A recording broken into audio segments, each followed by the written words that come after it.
Seigneur de la vie, victoire au Dieu de l'infini, victoire pour le Saint-Esprit, victoire pour l'agneau de Dieu. Pardon, tant pour moi. Le règne est pour le Tout-Puissant, le règne pour lui dans tous les temps, car l'agneau a donné son sang, qui crie victoire dès maintenant. Amen. Victoire au Seigneur de la vie, victoire au nom de l'infini, victoire au nom de Jésus-Christ, victoire pour l'agneau de Dieu. Son nom est parole de Dieu, il juge et règne dans les cieux, il est le lion de Juda, qui a triomphé du combat. Victoire au Seigneur de la vie, victoire au Dieu de l'infini, victoire au nom de Jésus-Christ, victoire pour l'agneau de Dieu. Oh, d'où l'Adonai qui t'a, qu'il est olam chasdo. Oh, d'où l'Adonai qui t'a, qu'il est olam chasdo.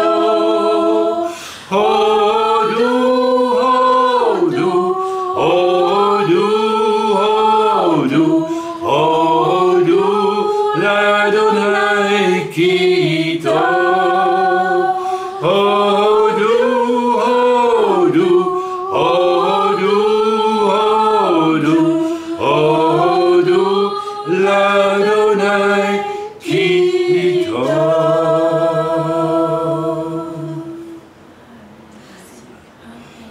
Oseh shalom bimroma, Oyaseh shalom aleinu, ve'al kol Israel, ve'imru imru amen.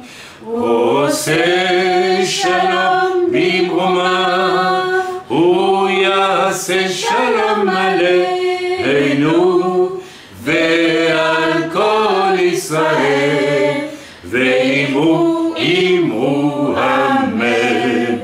Yaseh shalom, Yaseh shalom, shalom aleinu ve'al kol Israel. Yaseh shalom, Yaseh shalom, shalom aleinu ve'al kol Israel. Yaseh shalom, Yaseh shalom, shalom aleinu ve'al kol Israel. Yaseh shalom, Yaseh shalom, shalom aleinu ve'al kol Israël.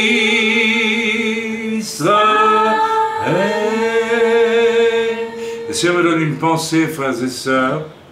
Je crois que le Seigneur voudrait parler à travers l'un d'entre vous ce matin, à travers une parole reçue dans la Bible. Donc soyez attentifs, et si vous recevez pendant la louange une parole dans la Bible, vous vous signalez s'il vous plaît, vous levez la main, je le verrai et on vous donnera la parole. On passe à l'autre chant s'il vous plaît. Rendons gloire à Dieu notre Père, bénissons notre Rédempteur, et que l'Esprit Saint nous libère de la tristesse et de la peur. Dieu nous habite, que la paix de notre Seigneur, ici-bas jamais ne nous quitte, mais qu'elle éclaire notre cœur. Que la joie de Dieu nous habite, que la paix de notre Seigneur, ici-bas jamais ne nous quitte, mais qu'elle éclaire notre cœur. Prenons un moment de silence, s'il vous plaît. Alléluia. Seigneur, nous t'écoutons. Nous sommes à ton écoute ce matin. Seigneur, merci pour ces paroles, parce que tu dis, c'est dans le calme et le silence que sera votre force. C'est dans le calme et le silence que sera ta force. Proclamons cette parole sur notre sœur qui est attaquée dans son âme. Nous la proclamons sur le cœur, l'âme plutôt de ceux qui sont attaqués dans leur âme parmi nous, de ceux qui piétinent à la porte et ne savent pas vraiment faire le pas pour se précipiter dans tes bras et être sauvés, parce que le diable parle à leur âme, parce que le diable agite leur âme, parce que le diable leur fait voir dans leur âme toutes sortes de choses qu'ils espèrent encore goûter et vivre. Et je proclame cette parole ce matin, cet après-midi plutôt ici, à Jérusalem, sur ceux parmi nous qui ont besoin de l'entendre. C'est dans le calme et le silence que sera ta force. Arrête d'écouter ce que le diable dit à ton âme. Arrête d'écouter ce que le diable dit à ton âme ce matin. Cet après-midi, pardon. Et laisse ton esprit entendre ce que l'Esprit de Dieu veut te dire, lui. Laisse l'Esprit de Dieu parler à ton esprit. Et par ton esprit, commande à ton âme le silence. Commande-lui maintenant, là, à l'instant de se taire. Ces pensées que le diable met dans ton âme de vouloir profiter de la vie, t'amuser avec ton argent, faire toutes sortes de choses. Tout ça vient du diable. Par ton esprit, domine sur ce que le diable a mis dans ton âme. Rappelle-toi la parole que Dieu a dit à Caïn. Le péché se couche à ta porte, à la porte de ton âme. Mais toi, domine sur lui. Amen. Domine sur lui, domine cet après-midi. Mon enfant, mon frère, ma soeur, domine sur ton âme orgueilleuse, qui ne supporte pas qu'on lui fasse remarquer quelque chose. Domine sur cette âme que le diable contrôle en partie et qui te dit, c'est pas possible d'accepter certaines remarques. Domine par ton esprit. Domine sur ton âme susceptible, orgueilleuse. Domine. Et dis-lui de se taire. Dis-lui de se taire au nom de Jésus. Au nom de Jésus. Amen. Amen. Elisheva a reçu quelque chose, elle lève la main. Oui, j'ai reçu deux passages, d'abord dans le psaume 17. Attends, je vais lire avec toi. Oui. Donc Elisheva a reçu un passage dans le psaume 17. Nous allons aller le lire. Verset 5. Combien? Verset 5. Alors, je vais le lire, si tu veux bien, pour être sûr que... Le psaume 17, verset 5. Je t'invoque car tu m'exauces, ô Dieu. Ah, c'est le verset avant dans ma Bible. Ah, le 4. Il faudrait qu'on ait la même. À la vue des actions des hommes, fidèles à la parole de tes lèvres, je me tiens en garde contre la voix des violents. C'est ça que tu as reçu? Mes pas sont fermes dans tes sentiers, mes pieds... Attends, psaume 17, oui. Verset combien? Verset 5. Mes pas sont fermes dans tes sentiers. Ah, pardon. Pardon-moi. Eh bien, mes pas sont... C'est pas ce que j'ai... Non, tu as dit je t'invoque. Ah, pardon, j'ai eu le verset 6. Pardonne-moi, excusez-moi. Donc, je lis le verset 5, reçu par Elisheva, là, maintenant, pendant la louange. Mes pas sont fermes dans tes sentiers, mes pieds ne chancellent point. Peux-tu dire ce que c'est à ta vie à travers ça? C'est pour quelqu'un qui qui est un peu chancelant, et le Seigneur lui C'est pour montre quelqu'un qui est un peu chancelant. le Seigneur veut lui montrer qu'il doit être resté ferme dans les voies du Seigneur. Qui doit rester Uniquement. ferme dans les voies du Seigneur. Je crois que c'est pour certains, n'est-ce pas, qui piétinent devant la porte du salut, parce qu'en fait, ils ne sont pas fermes dans leur sentier, dans leur position. Ils voudraient mélanger le fer et l'argile, ils voudraient mélanger, eh bien oui, les plaisirs du monde avec, le royaume de Dieu. Ce n'est pas du tout compatible. Amen. Quelqu'un d'autre a-t-il reçu quelque chose? Alors, je sais pas, encore reçu quelque chose, oui. Hébreux 10, Hébreux 10. 23. Hébreux 10, combien? 23. Alors, Hébreux 10. Nous allons lire Hébreux 10, verset 3, c'est ça? 23. Pardon, 23. Décidément, il est temps que, voilà, Seigneur, change mes oreilles. Voilà, je le lis, tu veux bien? Retenons fermement la profession de notre espérance, car celui qui a fait la promesse est fidèle. Donc, Amen. retenons fermement, n'est-ce pas, la profession de notre espérance. Ça veut dire, retenons fermement le fait de garder notre espérance. La profession de notre espérance, ça veut dire d'être des professionnels de l'espérance, en quelque sorte. D'accord? C'est-à-dire pas des amateurs. Nous avons une espérance en Christ et on ne se décourage pas. Et on oppose ça. Et je vois que notre sœur est revenue parmi nous. Voilà, la prière a été efficace. Que Dieu soit loué. Amen. Bonjour. Nous la saluons. Bon, les gens qui verront la vidéo ne sauront pas de quoi il s'agit, mais nous savons. Amen. Nous bénissons le Seigneur qui fait des choses merveilleuses. Bien, nous allons louer le Seigneur encore avec ce chant qui est devant nous, In Elohianum, qui veut dire ne sommeille point, ne dort jamais. Ah oui, vous savez, Dieu, lui, il ne vaille pas. Amen. Et il veut que nous soyons, il ne veut pas, nous devons être tels que lui veut que nous soyons. Amen. C'est-à-dire, à l'image de Yeshua, nous allons parler aujourd'hui de quelque chose de très étonnant, où Jésus va nous dire dans un chapitre de l'évangile de Jean, qu'il faut entrer par la porte pour le salut et qu'il ne faut pas laisser n'importe qui nous faire croire qu'il nous faut entrer par la porte. Il va parler des mauvais bergers, des faux oins de Dieu, il y en a beaucoup. Et il va aussi nous dire qu'il est lui-même la porte. C'est très étrange comme parole, n'est-ce pas? Il est lui-même la porte. Donc, si on veut rentrer dans le royaume de Dieu, il faut passer à travers Jésus. Eh bien, vous avez tout compris.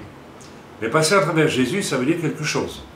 Bon, je vais développer ça dans le message dans quelques instants. Nous louons le Seigneur, In Elohianum, Veloishan Shomer Israël. Amen. In Elohianum, Veloishan Shomer Israël. In Elohianum, Veloishan Shomer Israël. In Elohianum, Veloishan Shomer Israël. In Elohianum, Veloishan Shomer Israël. Il ne sommeille point, ne dort jamais, celui qui veille sur Israël. Il ne sommeille point, ne dort jamais, celui qui veille sur Israël et sur chacun d'entre nous. Amen. Amen. Nous allons aller dans la parole de Dieu, si vous êtes, oui, vous êtes d'accord. Hein? Oui. Je vais boire un peu pour me rafraîchir. Pardon. Merci Seigneur pour cette boisson.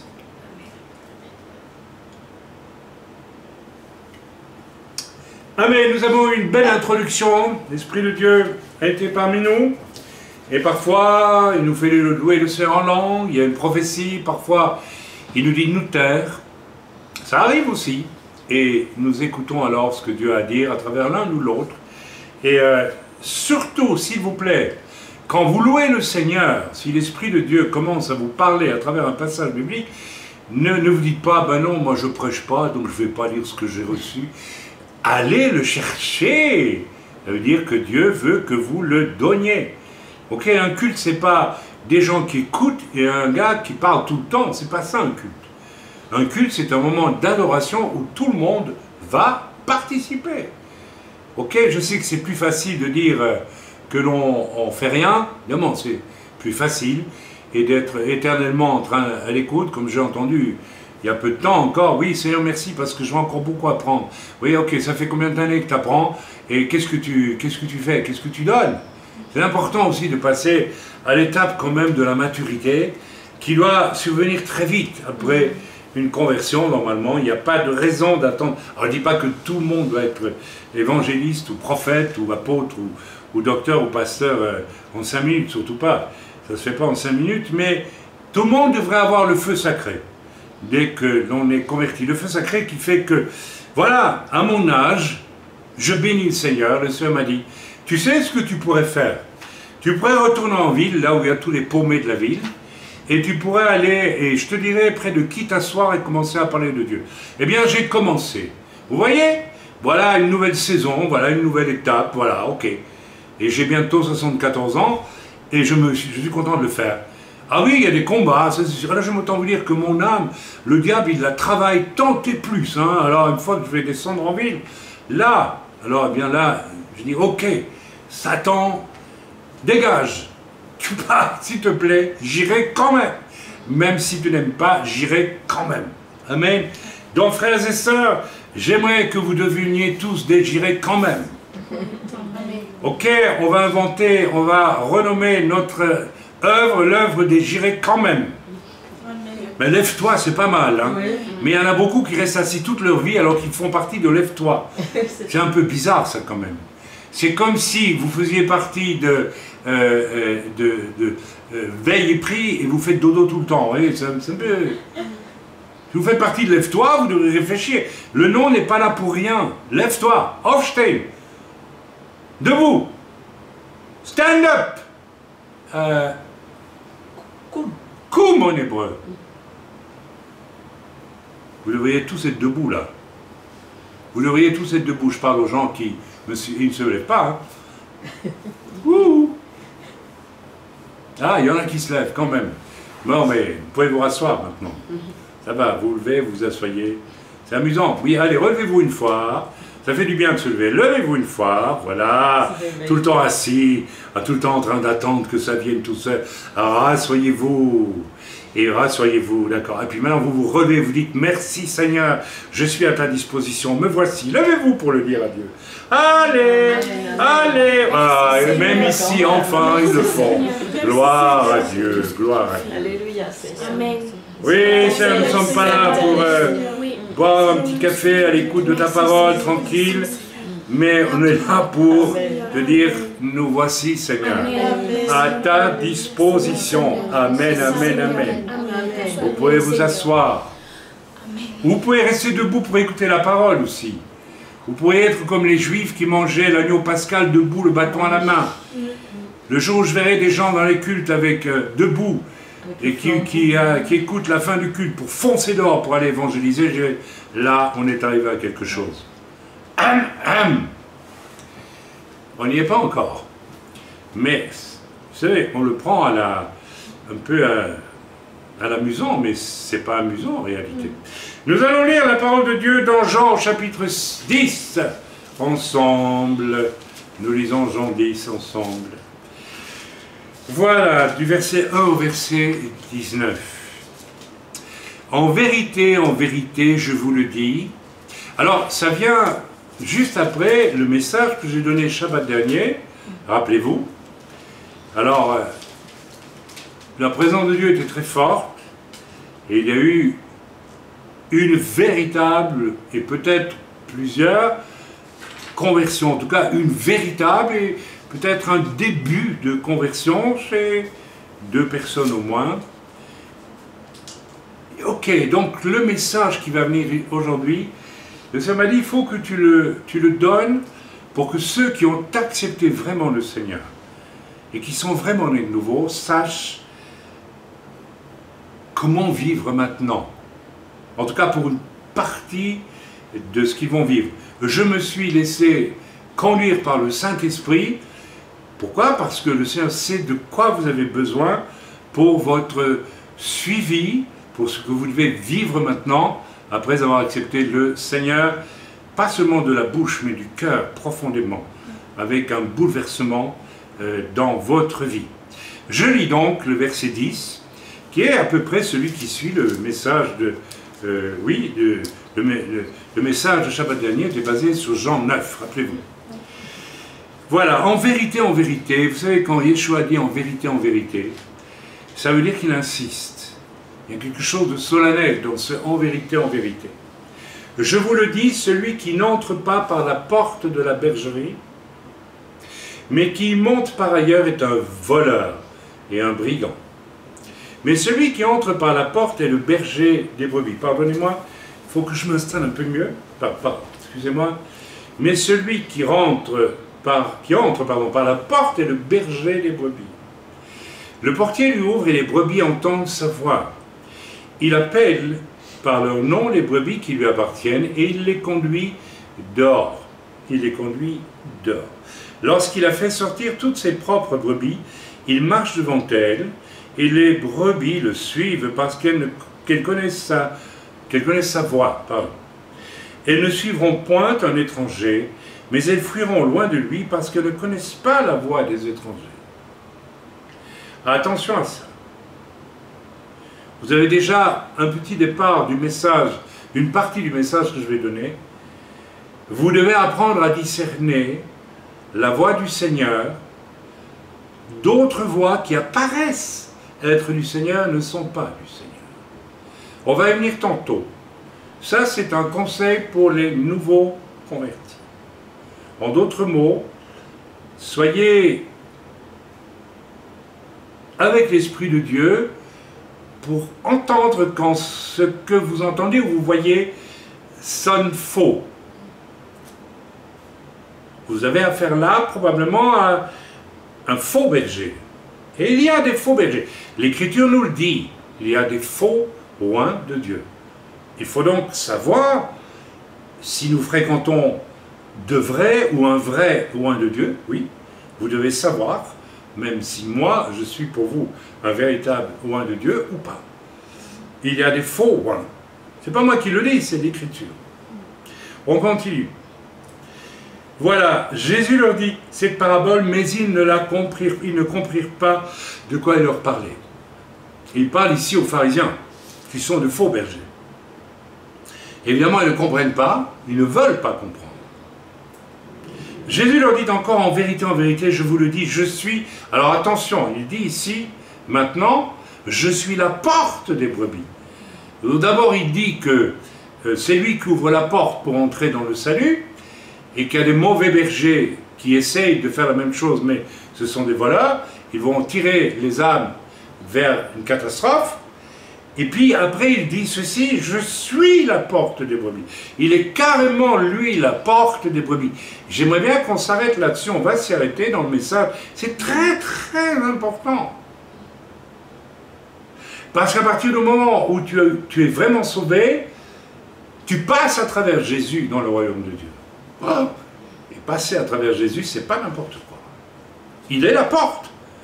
Donc si tu franchis la porte, pourquoi est-ce que Jésus dit « je suis la porte » ? Pourquoi il le dit? Qu'est-ce que ça veut dire?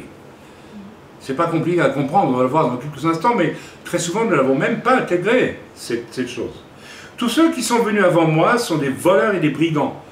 Voilà. Mais les brebis ne les ont point écoutés. Il parle ici des faux oins. Il y en a eu beaucoup avant Jésus, et il y en a eu beaucoup après Jésus, et il y en a encore beaucoup aujourd'hui. Ok? Mais les brebis ne les ont point écoutés. Celui qui est vraiment né de nouveau finira toujours par se rendre compte s'il a affaire à un faux oin, un vrai oin. Ça, un jour ou l'autre. Et à Dieu le plaise, pas avec un grand délai, vous saurez. Vous savez, nous avons écouté à une époque un homme sur YouTube, il nous paraissait être intéressant. Franchement, très intéressant. En fait, c'était un homme qui avait compris, c'était un opportuniste, qui avait compris quelles sont les choses qui intéressent les gens aujourd'hui. Alors il avait commencé à prêcher, n'est-ce pas, il surfait sur la vague. Avant ça, il surfait sur une autre vague, et puis encore sur une autre vague. Et ça avait l'air crédible. Alors nous l'avons invité. Nous l'avons invité, il est venu prêcher. Et là, nous avons vu que nous avions affaire à un requin. Un homme corrompu. Complètement corrompu. Donc, il essayait, lui, de faire entrer les brebis dans le salut, mais en réalité, tout ça, c'était du vent, et de l'escroquerie spirituelle et morale. Jésus dit, je suis la porte, si quelqu'un entre par moi, il sera, si quelqu'un entre par moi seul, il sera sauvé. Pas par Chaim, pas par n'importe quel, par Jésus. Et nous allons voir ce que ça signifie d'être sauvé par Jésus. Ah bon, voilà qui va nous parler du salut en Jésus. Non, vous allez voir, attendez un instant. Le voleur ne vient que pour dérober, pardon, je suis la porte, si quelqu'un entre par moi, il sera sauvé, il entrera, il sortira, et il trouvera des pâturages. C'est intéressant, il entrera, il sortira. On ne va pas s'arrêter. Ça veut dire qu'il entrera dans le royaume de Dieu, et il reviendra dans le royaume des hommes sur la terre, mais avec la pensée du Seigneur. Ok, il entrera, il sortira. Ok, il y en a beaucoup qui n'entrent jamais, et qui parlent de Jésus, et qui sont toujours dans la mentalité de la terre. Parce qu'ils ne sont pas sauvés en réalité. Il y a même des serviteurs de Dieu qui ne sont pas sauvés aujourd'hui. Il y a des gens qui sont pasteurs, qui ne sont pas sauvés. Croyez-moi, ça existe. Et plus qu'on ne peut l'imaginer. Parfois, ils s'en rendent compte et ils se convertissent. J'en ai connu un. C'était Maurice Ray qui s'en cachait d'ailleurs pas en Suisse. Le bien connu Maurice Ray qui est mort il y a quelques années maintenant et qui témoigne qu'il était pasteur réformé. Et un jour, il a réalisé, mais je ne suis pas sauvé. Et il s'est tourné vers le Seigneur humblement, il a demandé à être sauvé. Un pasteur qui enseignait, qui prêchait. Vous voyez l'humilité qu'il lui a fallu quand Dieu lui a dit, tu sais, mon coco, tu n'es pas sauvé. Quoi? J'ai fait la faculté de théologie, j'ai ceci, j'ai cela, j'ai des diplômes et tout, je ne suis pas sauvé. Non, tu n'es pas sauvé. Il a été assez intelligent, assez humble que pour se mettre à genoux et demander au Seigneur de le sauver. Et il a été sauvé. Oui, ça existe. Mais il aurait pu rester ce qu'il était, et il aurait été un faux roi. Il aurait prêché l'évangile toute sa vie, et il n'aurait amené au vrai salut personne. Strictement personne. Et vous savez à quoi est-ce qu'on reconnaît un véritable berger? Il vous amène au salut. S'il ne vous amène pas au salut, vous pouvez faire une croix dessus, ce n'est pas un vrai berger. Qu'il soit prophète, qu'il soit tout ce que vous voulez, c'est le critère finalement. Le voleur ne vient que pour dérober, égorger et détruire. Moi, je suis venu afin que les brebis, vous, nous, moi, tous, nous ayons la vie. Mais quelle vie? Et qu'elle l'ait en abondance. Amen. Amen. Je suis le bon berger donne sa vie pour ses brebis, mais le mercenaire, celui qui n'est pas le berger et à qui n'appartiennent pas les brebis, voit venir le loup, il abandonne les brebis et prend la fuite. Et c'est exact. Et il prend la fuite et le loup les ravit et les disperse. Le mercenaire s'enfuit parce qu'il est mercenaire et qu'il ne se met point en peine des brebis. Je suis le bon berger, je connais mes brebis et elles me connaissent. Comme le Père me connaît et comme je connais le Père. Et je donne ma vie pour mes brebis. Je donne ma vie pour mes brebis. Le véritable serviteur donne toujours sa vie pour ses brebis, quel que soit le prix à payer. J'ai encore, dira Jésus, d'autres brebis qui ne sont pas de cette bergerie, comprenons qui ne sont pas israélites, qui ne sont pas des Hébreux. Il parle de vous, qui n'êtes pas Hébreux, qui avez été sauvés 2000 ans après. Une autre bergerie, c'est là aussi, il faut que je les amène. Elles entendront ma voix et il y aura un seul troupeau, un seul berger. Voilà, etc., etc. Alors on va directement au verset 19. Il y eut de nouveau à cause de ces paroles division parmi les Juifs. Plusieurs d'entre eux disaient, il a un démon. Il est fou, pourquoi l'écoutez-vous? D'autres disaient, ce ne sont pas les paroles d'un démoniaque, un démon peut-il ouvrir les yeux des aveugles, comme nous l'avons lu dans le chapitre 9. Amen. Amen. Mes amis, attention, nous allons repartir au verset 1, nous allons le lire. Voilà, en vérité, je vous dis, celui qui n'entre pas par la porte dans la bergerie, mais qui monte par ailleurs est un voleur et un brigand. Alors ici, vous avez compris que cette parole va s'adresser, va désigner de manière flagrante les faux bergers. Et nous en avons. Nous avons eu un parmi nous qui est venu prêcher. Il est venu prêcher une fois, il ne prêchera plus jamais. C'est clair, c'est fini, terminé. En plus, nous avons tous vu, c'était un faux berger. Il a prétendu prier pour les gens et il a dit des folies sous prétendument onction du Saint-Esprit. Là, on a la démonstration, heureusement, on a pu corriger le tir et on a arrêté le cirque. Amen. Mais ça, je dirais, mais il y a aussi en nous tous quelque chose qui peut faire de nous des gens qui entrons dans la bergerie avec quelque chose de faux. Chaque fois que le Seigneur va nous montrer quelque chose qui n'est pas réglé dans le vie, mes amis, il faut que régulièrement, vous ayez cette... Si vous ne le faites pas, vous avez grandement tort. Vous ayez cette politesse à l'égard de Dieu et cette intelligence par rapport à votre vrai salut, de demander régulièrement à Dieu, mais qu'est-ce qui dans mon comportement ou dans mes attitudes peut te déplaire, Seigneur? Montre-moi. Parce que ce n'est pas tout d'être sauvé, il faut encore marcher dans ce qu'on appelle la sanctification. D'accord? Sans laquelle nul ne verra Dieu. Attention, Dieu dit, nous pourrons être sauvés, mais nous devons être ensuite sanctifiés, sans quoi nous ne verrons pas Dieu. Attendez, c'est quelque chose. Alors on ne va pas s'attarder sur ce que ça veut dire, ce sera un message en soi. Je ne veux pas semer le trouble dans vos esprits. Amen. Je vous expliquerai une autre fois ce que ça veut dire. Sans la sanctification, on ne verra pas Dieu. Bon. Amen, mais faisons attention que en nous peut y avoir des choses qui appartiennent aux faux bergers, qui appartiennent au diable finalement, et que nous laissons. Et attention, n'est-ce pas, à ne pas vivre de cette façon très dangereuse qui consiste à dire « ça y est, je suis sauvé, ça y est, je suis tranquille ». Là, vous êtes dans votre âme.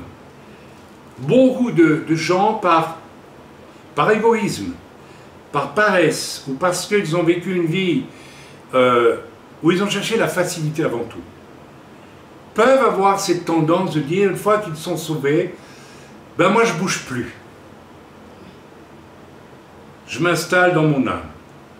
J'ai mon petit royaume, tout va bien, je suis béni, etc., etc. Mais vous oubliez pourquoi vous êtes béni. Très souvent, vous êtes béni parce que Dieu vous a béni, ou parce que même l'Église a été un outil de bénédiction pour vous. Et dans ce cas-là, on se met dans une position extrêmement dangereuse, où tout ce qui est dans notre âme peut revenir très facilement à la surface, parce que nous nous coupons de Dieu. Dans ce cas-là, ne pas s'auto-satisfaire de son salut pour soi, consiste à dire à Dieu, écoute, tu m'as sauvé, ça suffit, on en reste là, j'en profite. Vous ne pouvez pas dire à partir de ce moment-là que votre esprit est à l'écoute de l'Esprit de Dieu pour faire, avec beaucoup d'amour pour Dieu, ce que Dieu vous demande de faire et de vivre. Vous vous installez dans quelque chose de charnel qui vous convient, qui vous plaît. J'espère que je me fais comprendre. C'est le cas de beaucoup trop de personnes qui veulent être sauvées, et puis Dieu reste au ciel, moi je suis sur la terre, bénis-moi, et puis c'est bien, hein, j'en profite. Alors, attention à ça, parce qu'après ça, si vous rentrez dans ce type d'état d'esprit, vous allez fatalement faire des choses inacceptables. De simples comportements, enfin, qui révèlent votre égoïsme, ou votre orgueil, ou votre vanité, ou que sais-je d'autre, votre vieil homme. Et alors l'Église va devoir vous le dire, et dans ce cas-là, comme en fait vous avez décidé de vous installer dans une fausse paix, vous n'accepterez pas. Ou vous vous replierez sur vous-même, et vous ne serez pas dans la repentance, vous ne pourrez même pas vous repentir. J'espère que je me fais comprendre, parce que c'est le cas de bien des gens aujourd'hui. Il y a vite un blocage dans la relation spirituelle à Dieu, pour essayer de créer sur la terre un petit bonheur à soi. Et là, vous êtes en grand danger. Et c'est ce qui explique. Je vous ai parlé hier, au moment de l'ouverture de Shabbat, d'une expérience, une des plus terribles que j'ai vécues, avec mon esprit, où je sortais d'une église en France, où j'avais apporté la parole de Dieu. Il y avait eu vraiment une très belle réunion, il y avait eu, voilà, il y avait la présence de Dieu, il y avait des guérisons, des miracles, des conversions, enfin bon, c'était vraiment super, comme on dit, hein. Et en sortant, j'ai vu 3 jeunes gens, de 17, 18 ans par là, 16, 17, 18, donc des gars qui pouvaient être mes fils, que j'avais déjà à l'époque 55 ans, 55 ans par là, et je venais d'apporter la parole de Dieu sous onction, avec des manifestations de l'Esprit de Dieu très fortes, et ces 3 gaillards viennent avec moi, ils me tapent sur l'épaule, ils me disent « Salut mec, ton message était super ». Vous n'imaginez pas le choc que j'ai entendu dans le monde spirituel. Le choc. J'ai fait un bond en arrière de 3, pas 3 mètres, mais je les ai regardés, je dis mais je ne suis pas votre copain.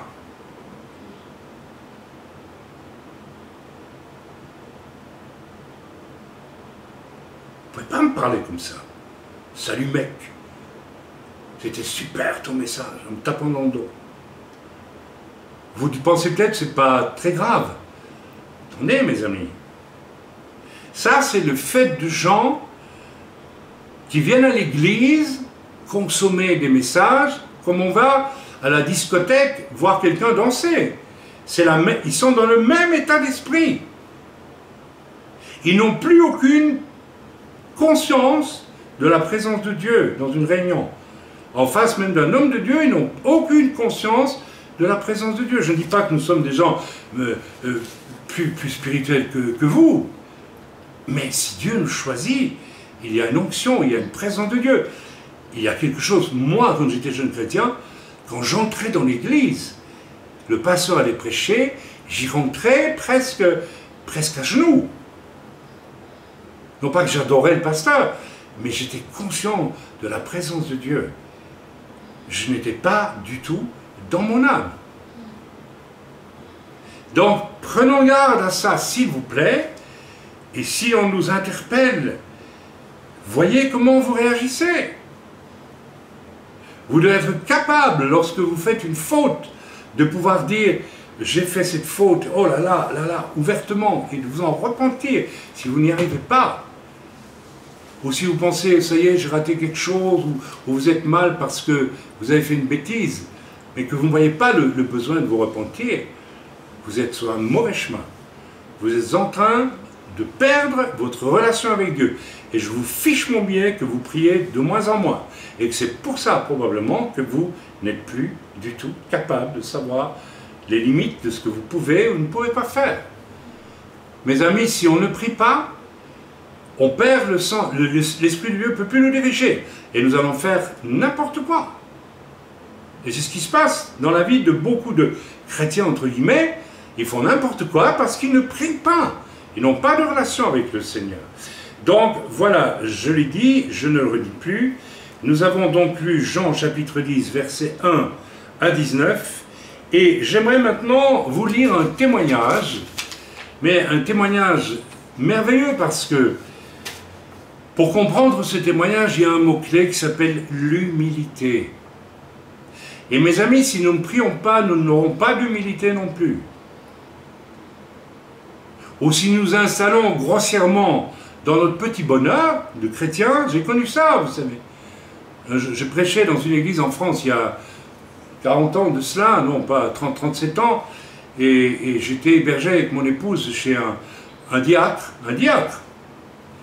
Et un matin, il m'a dit, si tu veux, je t'emmène à la chasse. Il allait beaucoup chasser.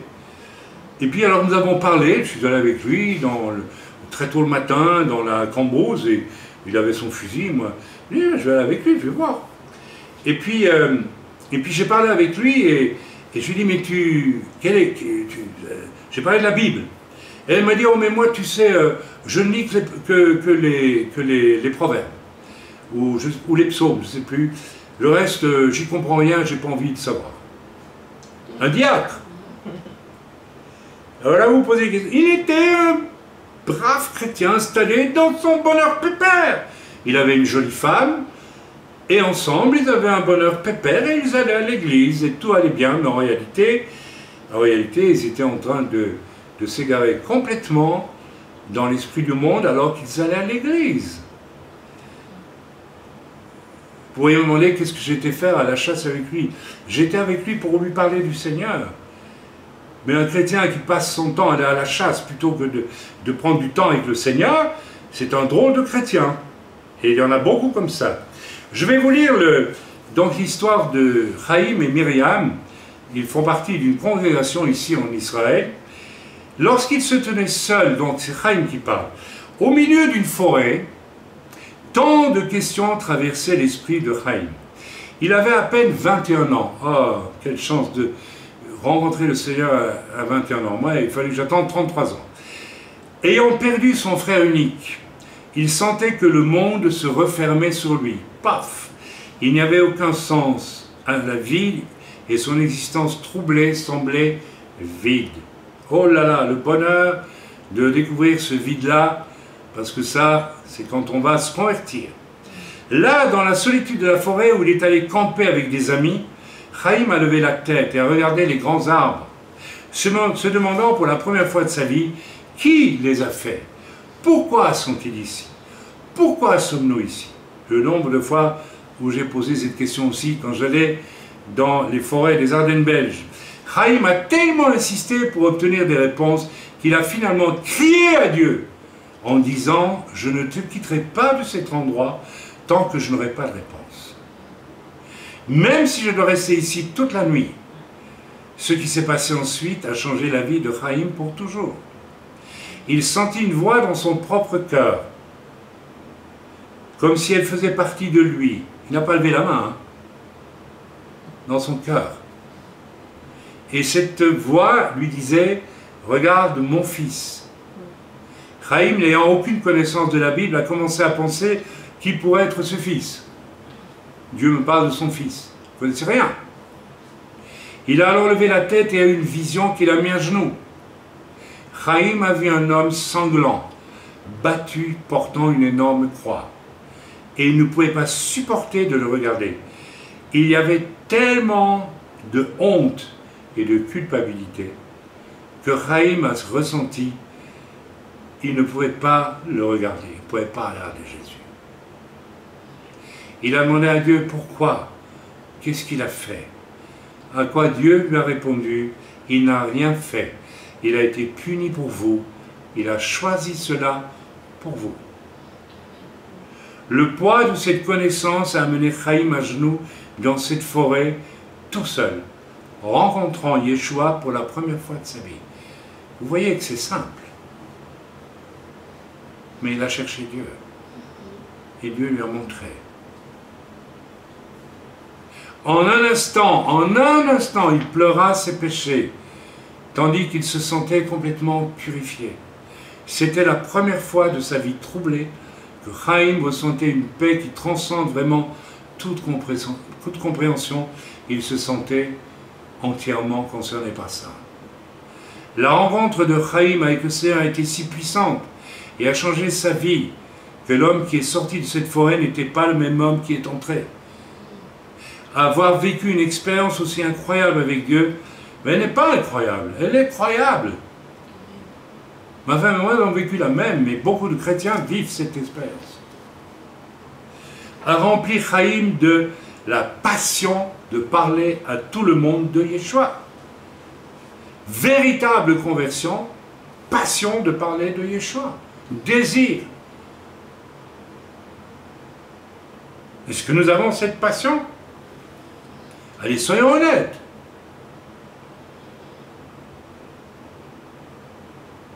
Et c'est exactement ce qu'il fait depuis des années, partout où il va. Il a un cœur spécial pour les gens. Il ne voit pas des masses, il voit des individus.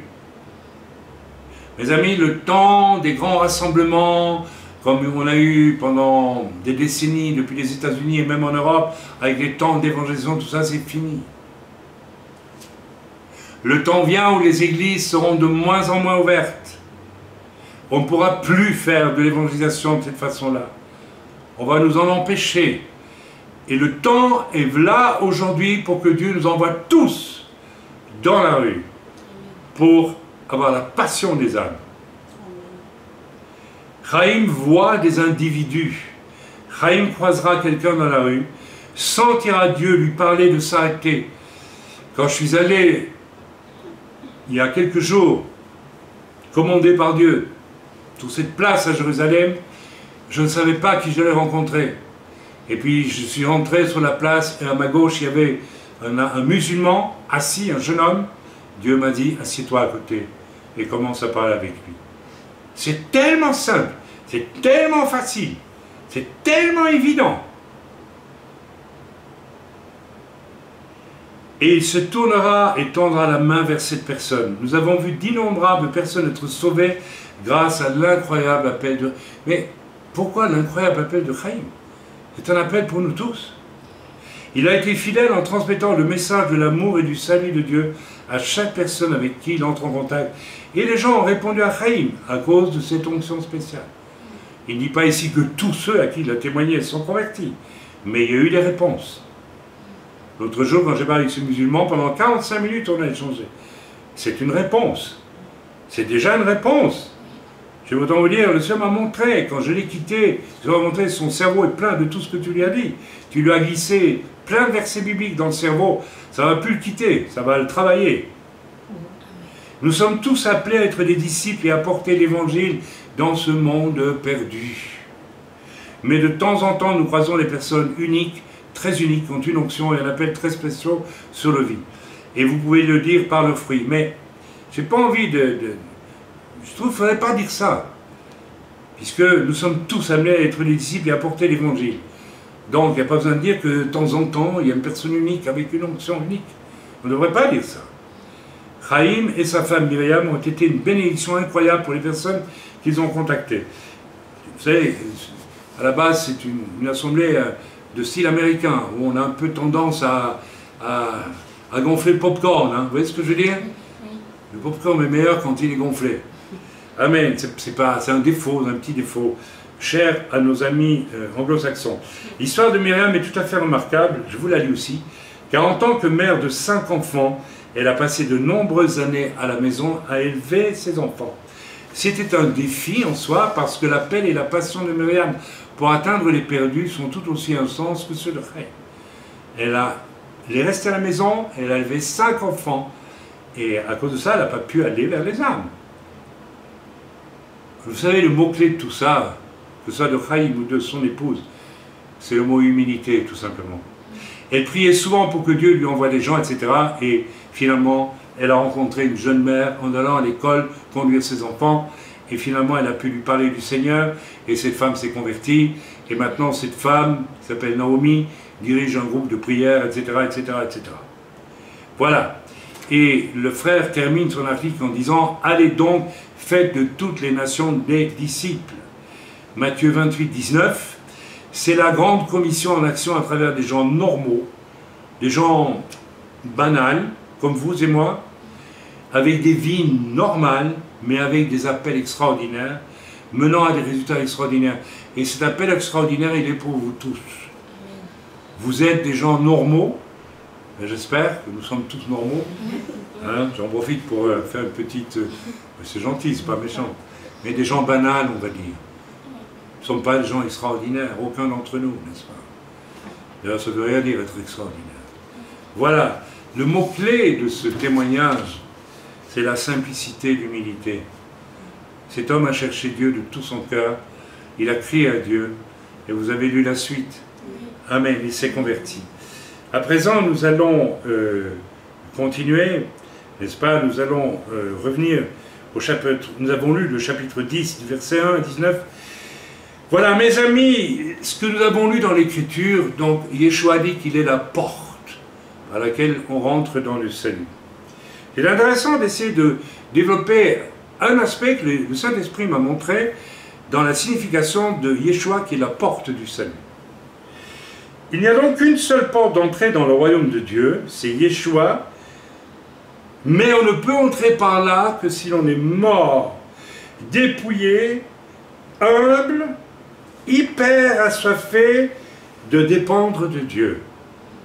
On ne peut pas entrer par la porte qui est Yeshua si on n'est pas mort à soi-même, si on n'est pas humble, dépouillé, et c'est une tragédie, je le répète.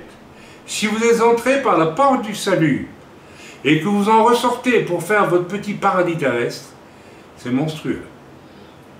Je le dis bien, c'est monstrueux. Si vous êtes dans cette disposition-là, je le dis franchement, repentez-vous. Repentez-vous.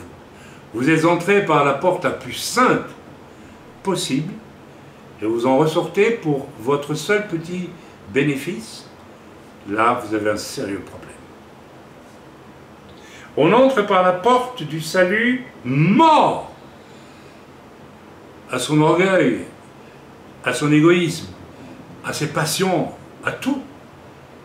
Tout ce que notre âme désire et a désiré tant et a obtenu sans en être satisfait. On doit mourir à tout ça et naître de nouveau pour le royaume de Dieu. On passe à travers Jésus. Ça veut dire on devient comme Jésus, vous savez. C'est ça que ça veut dire.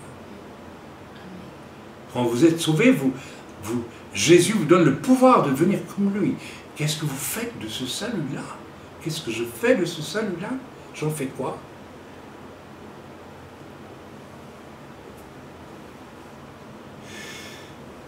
Mes amis, nous avons un problème dans le monde chrétien mondial, mais je vais aborder le problème du point de vue de la francophonie, la Belgique, Wallonne, la France, le Canada, les pays africains francophones, que sais-je d'autre, moi, le Luxembourg, et puis j'ai tout dit, je pense, n'est-ce pas? Amen. Nous avons un problème en francophonie, c'est la vanité et l'orgueil. Je suis quelqu'un. Les bavardages inutiles. J'aimerais que vous soyez un peu plus attentifs à votre histoire. Si vous étudiez l'histoire de France, vous verrez à quel point, dans la culture française, le bavardage inutile a été mené au niveau du grand art. À la cour du roi Louis XIV, vous aviez un monstre qui se prenait pour le soleil, il s'appelait le roi, et il fallait lui tenir des propos parfaitement ciselés pour lui plaire. Vous voyez ce que je veux dire? Si vous vouliez rester dans la faveur du roi, il fallait lui dire « Majesté, la gloire immanente de votre présence, mais un tel bonheur que je ne peux résister à l'envie de vous baiser les pieds et de nouer les lacets de votre chose. » C'était l'art de la cour, mes amis. Ne rigolez pas avec ça, c'est abominable. Parce que vous avez ça dans votre cœur aussi, certains. Ne vous moquez pas de ça.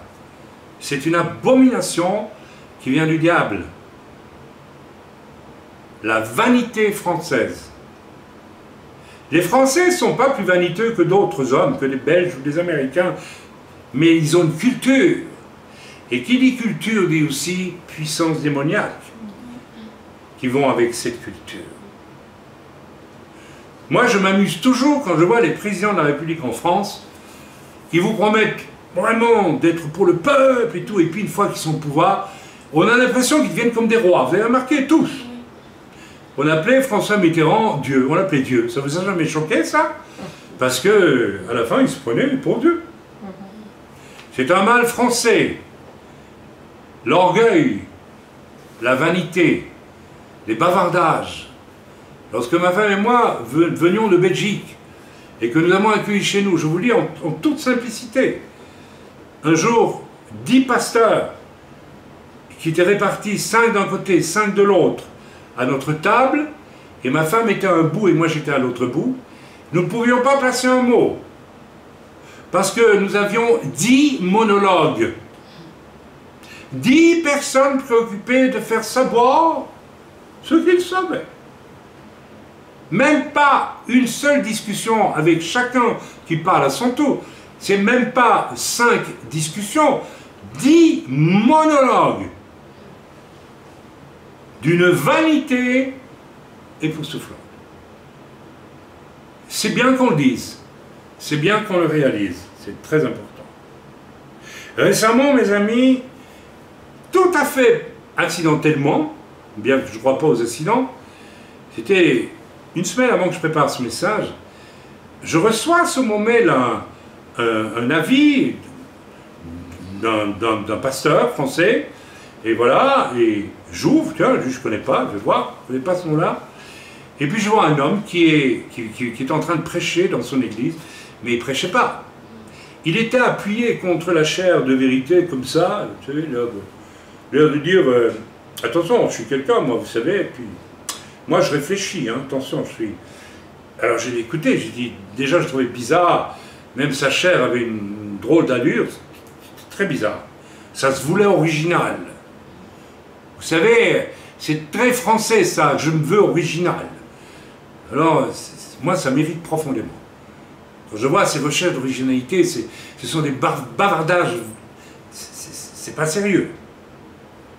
Et alors, avec le sourire, il a commencé à faire, n'est-ce pas, état de tous ses échecs.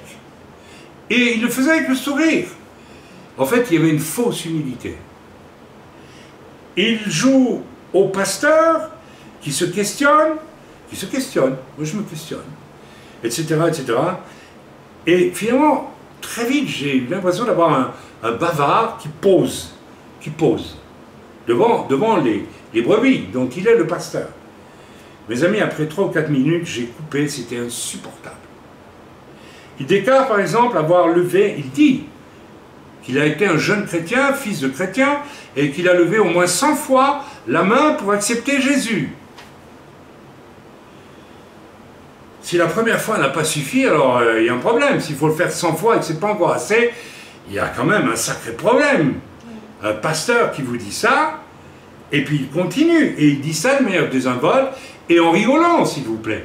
Ouais, j'ai levé ma main 100 fois, sous-entendu, je ne sais pas, il ne m'est rien arrivé. Il ne m'est rien arrivé. Donc c'est un homme qui a grandi dans la religion, qui vit la religion et qui est pasteur comme peut-être son grand-père ou son oncle, je ne sais pas qui, était pasteur. Et puis voilà, il dirige une église. On commence à voir ce que sont les faux, hein. Et il y en a. Il était désinvolte et même goguenard. Vous savez, ça veut dire goguenard. Bon, voilà, c'est comme ça. Et puis il continue, il décrit avoir 100 fois signé des cartes d'engagement pour suivre le Seigneur. 100 fois, il le dit 100 fois. Et il constate, après, dans une espèce de pause, posée comme ça, contre sa chair de prédication. Et pourtant, qui dit, je constate qu'il n'y a aucune puissance. Sous-entendu, dans son ministère, ni dans son église. À la limite, il va faire des reproches à l'église. Et puis, il vous dit ça comme si c'était une énigme. Je ne comprends pas. Il vous dit qu'il a levé 100 fois sa main pour accepter Jésus, qu'il a signé 100 fois etc. Et puis il dit, mais on n'a pas de puissance dans l'église, et je ne comprends pas. Vous savez, j'ai pensé tout de suite, tu ne comprends pas que le problème, c'est toi. C'est toi le problème. Tu n'es pas né de nouveau, mon ami. Tu n'es pas du tout sauvé. Il ne voit pas que le problème, c'est lui. Ce n'est pas le Saint-Esprit, ce n'est pas les chrétiens dans l'église, c'est lui le problème. Nous sommes en face d'un véritable faux un. Sa vanité, son orgueil, n'est-ce pas? Il tente de passer la porte qui est Yeshua, mais il n'arrive pas à la passer, tout simplement. Waouh! Et il démontre par là qu'il est devant la porte. Bien qu'il se dise chrétien, fils de serviteur de Dieu, grandissant dans l'Église, mais jamais il n'est entré dans la porte du salut. Il est devant. Mais il officie comme s'il était un vrai pasteur. C'est un mercenaire. Un peu comme les... Alors, Yeshua nous dit l'Écriture est la porte. est la porte. Alors qu'est-ce que ça veut dire quand Yeshua nous dit qu'il est la porte? On peut vite liquider ça en disant, bah oui, je suis sauvé par Yeshua. Non, non, il dit qu'il est une porte. Moi j'ai des portes ici, chez vous, vous avez des portes. Si je veux passer la porte et que je n'ouvre pas, je me retrouve avec une bosse sur le front. Donc une porte, ça s'ouvre ou ça se ferme. Et Yeshua dit qu'il est la porte. Donc ça veut dire aussi qu'il ouvre et qu'il ferme, mais ici c'est autre chose. Dans le contexte de ce que nous avons lu dans Jean, là maintenant au chapitre 10, il faut passer à travers la porte. Qu'est-ce que ça veut dire, passer à travers la porte, à travers Yeshua, pour entrer au salut? Eh bien mes amis, j'ai trouvé un exemple qui va vous faire réfléchir un petit peu. C'est un peu comme les portiques électroniques que l'on a à l'entrée des grands magasins ici en Israël. Nous avons des portiques, hein, et si vous enlevez votre porte-monnaie, vous enlevez vos clés de voiture et vous les posez, vous passez, et la lumière est verte, c'est très bien, ou dans les aéroports, hein, c'est la même chose. Eh bien, si vous avez, en Israël, si vous avez une arme sur vous, il y a des gens qui ont une arme, hein, des couteaux, on voit très bien de quoi on parle hein, en ce moment, eh bien là, ça va faire, ça va, hein, vous ne pouvez pas passer, quoi. Donc, le portique va détecter, vous êtes radiographié et bloqué devant la porte qui vous empêche de passer parce que du métal sur vous. Maintenant, c'est un peu une image de Yeshua qui est la porte. Il peut vous bloquer, il peut vous laisser passer. Et à partir du moment où tu prêches, où tu pêches, et parfois au moment où tu prêches alors que tu n'es pas sauvé, bien tu passes pas par le portique. Donc tu vas amener quoi? Tu vas amener quoi? Amen. Tu vas amener un programme d'église, un programme religieux qui ne va sauver personne, qui ne va instruire personne, qui va amener une personne à une véritable relation avec Dieu. Maintenant, essayons d'aller un peu plus loin avec l'image de la porte. Si Yeshua est la porte par laquelle nous entrons, qu'est-ce que ça signifie? Ça signifie que Yeshua est bien plus qu'un détecteur électronique, n'est-ce pas? Tout ce qui n'est pas comme Yeshua va être détecté quand nous passons le portique qui s'appelle Yeshua. Tout ce qui n'est pas comme Yeshua en nous nous empêche de passer. Oh! Alors maintenant vous allez me dire, oui, mais alors aucun d'entre nous ne peut vraiment passer, si ce n'est peut-être tout à la fin de notre vie. Tout à la fin de notre vie, peut-être qu'on y arrivera. Puisqu'il est dit, sans la sanctification, nul ne verra Dieu. Intéressant, hein? Intéressant. Donc, on n'a que très peu de chances d'y arriver. Mais c'est pas vrai. C'est pas vrai. Le problème, c'est que vous vivez mal, très mal, votre conversion. Vous n'en comprenez pas la profondeur et la force. Votre conversion, elle est, je dirais, un jeu de Lego pour certains. Vous mettez une brique au-dessus de l'autre et vous êtes sauvé. Non, ça se passe à un niveau beaucoup plus profond que ça. Beaucoup plus radical que ça. Le vrai salut est quelque chose qui nous sauve éternellement, mes amis. Éternellement. Et beaucoup d'entre nous, nous voulons être sauvés là où ça nous arrange, mais nous ne vivons pas l'expérience du salut qui rentre en nous et qui va rester éternellement en nous. Et qui fait que lorsque nous allons pécher, nous n'allons pas le supporter. Et pour pouvoir passer dans la porte du salut, de laquelle nous pouvons être rejetés, quand je pêche, la porte du salut se referme pour moi. Oui. Oui. Alors vous me direz qu'on ne peut pas y arriver. Non. Lorsque du cœur, nous crions notre détresse comme Chaim l'a fait, et qu'honnêtement nous lui remettons tout avec un cœur vrai, simple, sans discussion. L'autre jour, j'ai eu un échange avec un frère. Je dis maintenant un frère qui a vécu cette expérience. J'espère qu'il va la défendre. Après, on s'est vu par Skype et il m'a dit, parce qu'on avait eu un long échange de mails avant, et puis tout de suite, tous les deux, on a dit, bon, on n'en parle même plus. L'essentiel est arrivé. L'essentiel est arrivé. Je suis sauvé.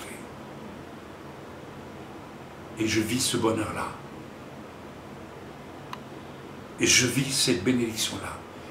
Il n'y a plus rien à discuter.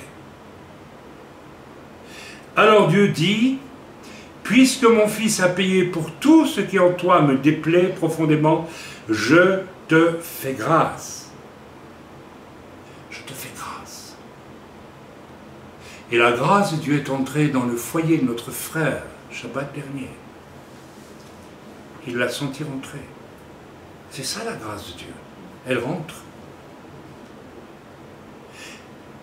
Elle te purifie par le sang précieux de Yeshua et tu reçois sa nature. Tu reçois la nature de Yeshua lorsque tu es sauvé.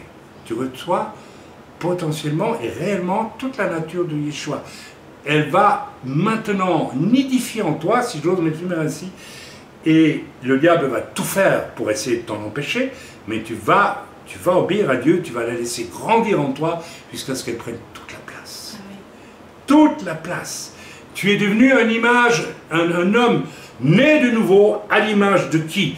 De la porte par laquelle tu es rentré, de Yeshua lui-même. Et là, tu comprends une image très forte. Tu rentres dans le salut par Yeshua, tu deviens comme lui. Autrement, tu ne rentres pas. Donc tu as cette promesse, lorsque tu te convertis vraiment, lorsque tu cries à Dieu, que tu te convertis vraiment. Et tu peux alors passer, et tu es passé par la porte qui est Yeshua, et entrer, et participer de son règne, de sa puissance, de l'onction qui est la sienne. Lisons Marc 16, versets 15 à 16. Marc 16, versets 15 à 16. Marc 16, versets 15 à 16. Marc 16. Puis il leur dit, allez par tout le monde. Ceci s'adresse à ceux qui sont vraiment convertis. Et prêchez la bonne nouvelle à toute la création.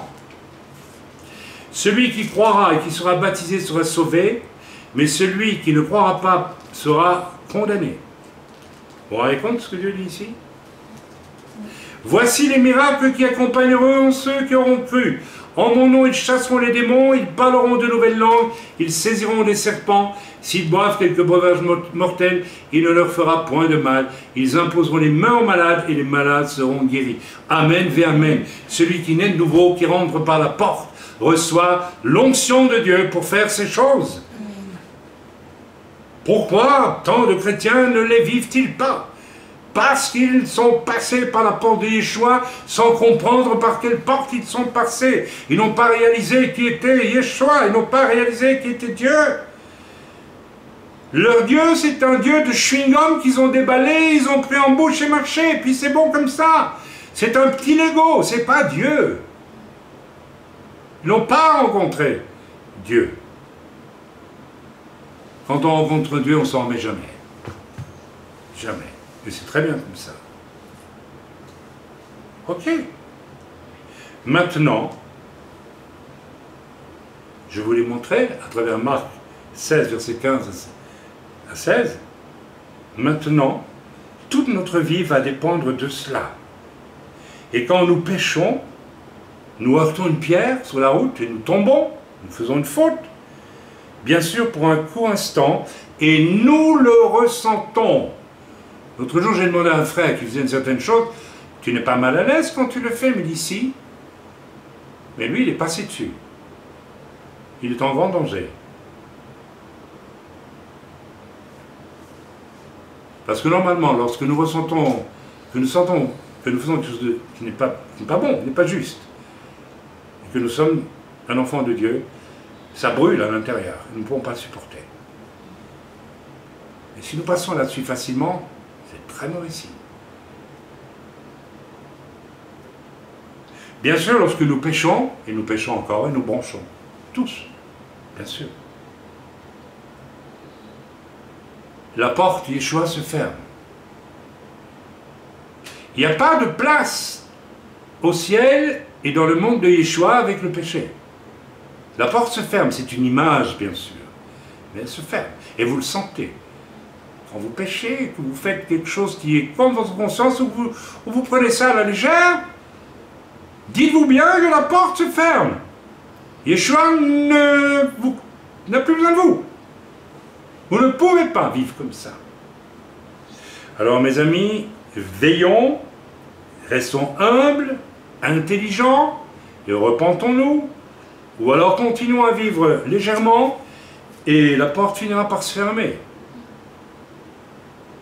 Immédiatement, si nous veillons à ça lorsque nous péchons, eh bien, la porte Yeshua nous est à nouveau ouverte. Car l'homme nouveau à l'image de Dieu est rétabli en nous. Lisons à présent Jean 1, versets 6 à 12, ensemble. Jean 1, versets 6 à 12. Lisons ensemble.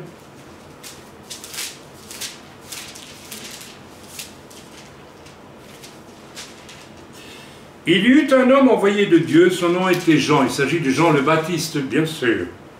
Il vint pour servir de témoin, pour rendre témoignage à la lumière. La lumière, c'est Jésus. C'est la présence de Jésus. C'est le Saint-Esprit qui accompagne Jésus. Et tout ça, la lumière. Afin que tous croient en lui. Par lui, pardon. Il n'était pas la lumière, mais il parut pour rendre témoignage à la lumière. Yohanan Amadbil, Jean le Baptiste. Cette lumière était la véritable lumière qui, en venant dans le monde, éclaire tout homme. Lorsque tu viens en salut, la lumière t'éclaire. Et tu ne discutes plus en général.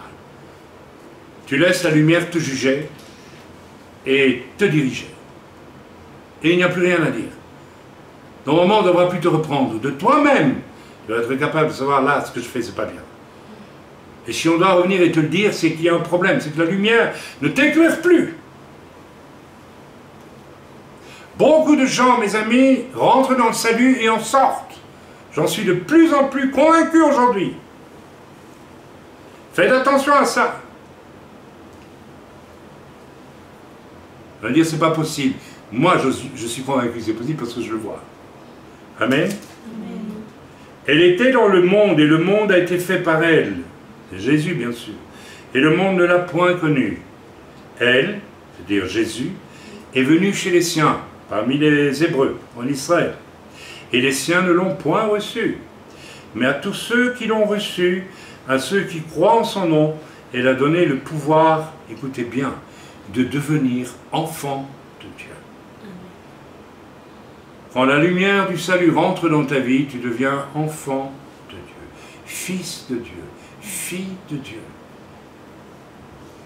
Et tu peux perdre ta filiation parce que tu décides de devenir insensible à ce que l'Esprit de Dieu te montre. Quand il te montre qu'il y a quelque chose qui ne va pas dans ta vie, que tu fais quelque chose. Et vous savez, si vous cédez là, vous allez faire des choses terribles, sans même vous en rendre compte. On continue le message. Je retourne là où j'étais, pardonnez-moi.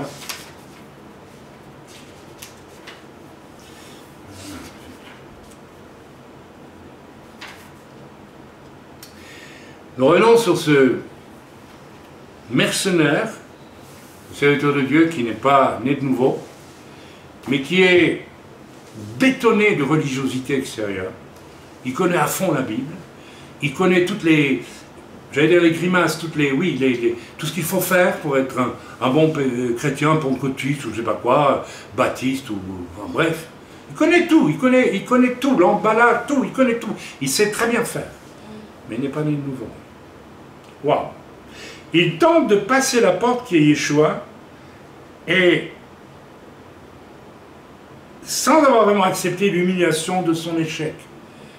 En fait, quand je le regardais, il se moquait de son échec, il le prenait de haut. Ouais, c'est pas possible, voilà, je levais 100 fois la main, etc. Mais il ne disait pas qu'il n'était pas sauvé, il disait, je ne comprends pas pourquoi j'ai levé 100 fois la main, il ne s'est rien passé dans ma vie. C'est ça qu'il voulait dire. Mais tout simplement parce que Dieu a vu sa main 100 fois, mais il a vu son cœur fermé. C'est tout, terminé. Tu peux laver pendant 40 ans, pendant 100 fois à toutes les réunions, tant que tu veux. Si de ton cœur, tu cherches pas Dieu, mais tu n'arriveras à rien du tout. Tu peux aller à genoux, monter toutes les marches du temple de l'ancien temple de Quetzalcoatl au Mexique, en priant ton rosaire. C'est pas pour ça que tu vas être sauvé. Tu peux te faire clouer sur une croix, il y en a qui le font en Amérique du Sud. Ah! Et alors, tu crois que tu es sauvé pour ça? Mais non, c'est ridicule. Tu te fais mal pour rien, ça sert à rien. Alors, qu'est-ce qu'il fait, ce bassin? Il pose. Le mal très français. Lisons Jean 12, verset 42, parce que le mal français, il va loin. Le mal, c'est pas le mal seulement français, mais lisons dans Jean 12, verset 42. Tout ça, c'est pour vous prévenir, vous, les jeunes convertis, faites attention à qui vous fréquentez. Jean 12, verset 42. Amen. On lit ensemble. Jean 12, verset 42. Cependant, voilà, parmi les chefs à Jérusalem, les grands responsables de la synagogue, plusieurs crurent en lui, en Jésus. Mais à cause des pharisiens, ils n'en faisaient pas l'aveu, dans la crainte d'être exclus de la synagogue, car ils aimèrent la gloire des hommes plus que la gloire de Dieu. Ils savent que la porte d'entrée du salut, c'est Yeshua, mais comme ils ont peur de perdre l'estime des hypocrites qui ne veulent pas de Yeshua et qui veulent garder leur petite gloire personnelle dans le Sanhédrin ou que sais-je d'autre, ils ne vont pas déclarer qu'ils acceptent du cœur Jésus. Leur cœur est pris par le besoin de gloire. Mes amis, attention. Là où il n'y a pas une sincère conversion, qui va vous donner un Chaim, le gars là, qui évangélise dans la rue, et que personne ne connaît. Il fait un travail formidable. Mais il n'est pas sous les sunlights. Il n'est pas sous les estrades. C'est un homme humble. Mais lui, il est passé par la porte du Yeshua. Il est passé par la porte du salut. La vanité qui engendre l'affairisme, la trahison, la recherche de la gloire dans le ministère, absolument. Je l'ai vu et je l'ai revu et revu, hélas, bien souvent. Et je l'ai rencontré pour moi-même, et je l'ai refusé. J'en ai déjà donné le témoignage. C'est un test très important, c'est un des plus grands dangers pour le ministère quand ça commence à monter. Oh là là, on commence à rentrer dans un rapport de vanité, même entre serviteurs, je l'ai vu. Oui, absolument. Donc, mes amis, je vous recommande, à vous qui venez d'accepter le Seigneur, soyez prudents, soyez méfiants, soyez sages et fidèles, humbles, modestes, ne courez pas partout. Attendez que Dieu s'occupe de vous. Quand les disciples ont vu Jésus monter au ciel, juste avant ça, Jésus leur a dit, ne bougez pas, attendez que je vienne. Et enfin, que le Saint, il n'a même pas dit que le Saint-Esprit vienne. Et 40 jours après, pendant 40 jours, ils n'ont rien fait. C'était les premiers disciples du Maître. Ils n'ont pas bougé. Et 40 jours après, le Saint-Esprit est descendu.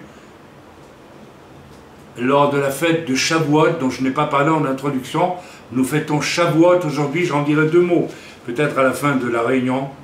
Et je vous souhaite une bonne fête de Shavuot. C'est une fête très extrêmement importante, puisqu'on fête la Torah et que c'est à Shavuot que la Pentecôte, n'est-ce pas, a eu lieu et que le Saint-Esprit est descendu à Jérusalem. Pas seulement sur les disciples, mais sur la Torah elle-même. La Torah, n'est-ce pas, c'était la loi.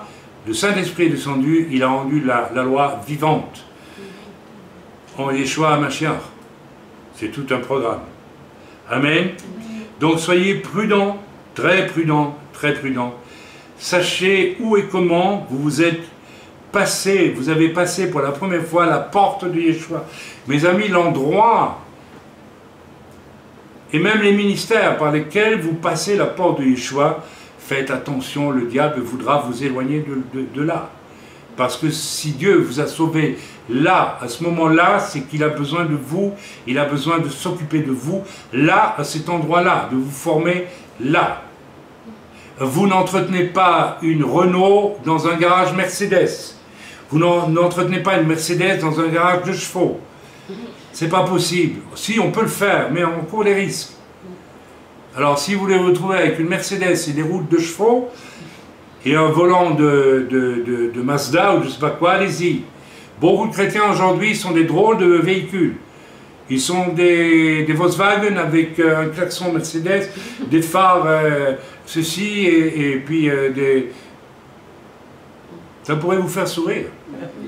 Et en même temps, c'est pas rigolo du tout. Beaucoup loupent complètement leur entrée dans le royaume de Dieu parce qu'ils veulent, ils sont aveugles et insensés. Si vous êtes passé, et peut-être vous n'êtes pas alors passé par la porte étroite, si vous êtes passé par la porte étroite, jamais vous ne bougerez d'un iota de l'endroit où Dieu vous a conduit. Personnellement, moi je savais bien que le passeur vis-à-vis duquel Dieu m'avait commencé à me nourrir après ma conversion, je devais absolument pas, je devais me rendre compte que c'était l'outil que Dieu avait choisi pour moi. Bon, un jour je suis parti, mais avec son accord, pas parce que je voulais partir, parce que je devais partir. Alors moi je rêve du jour où l'un d'entre vous aura un appel pour aller dans quelque part en Patagonie ou je ne sais où comme missionnaire. Il ira avec la bénédiction de toute l'Église. Il n'y a aucun problème. Amen. Donc soyez prudents mes amis. Laissez Dieu vous faire grandir là où vous avez passé la porte qui s'appelle Yeshua. Vous connaissez l'histoire de la chèvre de M. Seguin? On l'a tous lu. La chèvre de ce Seguin était attachée à un piquet, c'est une image. Elle avait un beau pâturage dans la vallée, etc. Un jour, elle a voulu aller ailleurs. Elle est montée sur la montagne et là, on connaît tous l'histoire, les loups la dévorèrent. Et le loup, dans cette petite histoire, c'est une image du diable. Si vous voulez jouer avec ce que Dieu a fait dans votre vie, et le cadre dans lequel Dieu vous a sauvé, oui, vous partirez un jour, quand vous serez mûr, quand Dieu vous voudra ailleurs. Vous ne serez pas prisonnier dans l'église, c'est pas ça. Mais si vous partez trop vite, si vous quittez, le diable va vous dévorer. Et je l'ai vu, mes amis. C'est extrêmement dangereux de partir n'importe où. Bien, si on est dans une église où on prêche des choses qui ne sont pas bibliques, où le pasteur n'est pas un homme de Dieu, est un faux, hein, oui, alors partez, ça d'accord. Mais priez et demandez à Dieu de vous montrer un endroit où vous pouvez rester, vraiment rester, afin que Dieu s'occupe de vous à travers l'église dans laquelle vous allez. Et soumettez-vous à cela. C'est très très important. Voilà, si nous relisons Jean 10, versets 1 à 5, nous l'avons lu, mais relisons-le s'il vous plaît, ça vaut la peine. Je pense que je prêche sans arrêt la même chose depuis 1 heure à peu près, mais j'espère que vous commencez que ces choses commencent à rentrer en vous. En vérité, je vous le dis, celui qui n'entre pas par la porte dans la bergerie, mais qui y monte par ailleurs est un voleur et un brigand. Il y a des voleurs et des brigands. Et s'ils veulent entrer dans la bergerie de votre âme, attention à Internet, mes amis. Je vous ai donné l'exemple tantôt d'un homme que nous avons invité parce que nous avons cru en regardant sur Internet qu'il était un homme de Dieu, et nous avons découvert une canaille, en restant poli. Un homme absolument épouvantable. N'est-ce pas? Nous nous en souvenons.